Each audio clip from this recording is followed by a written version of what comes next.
இன்றைய அடாத மழையிலும் விடாத புதுச்சேரி காங்கிரசின் எழுச்சிமிகு நடைபயணம் வாக்வார் புதுச்சேரி.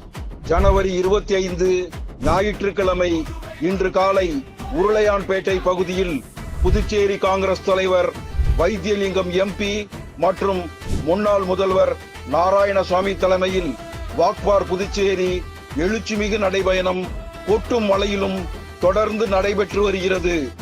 NRBJP ஆட்சியை அகற்றி புதுச்சேரியின் எதிர்காலத்தை சிறப்பானதாக அமைக்க காங்கிரஸ் கட்சியின் முக்கிய பிரமுகர்களும் தொண்டர்களும் பொதுமக்களும் அடாத மழையையும் பொருட்படுத்தாமல் உற்சாகத்துடன் வாக்பார் புதுச்சேரி நடைபயணத்தில் பங்கேற்று வருகின்றனர்.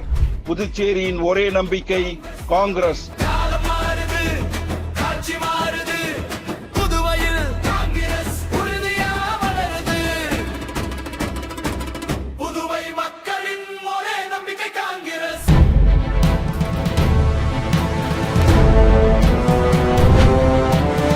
புதுவை மக்களின் ஒரே நம்பிக்கை காங்கிரஸ்.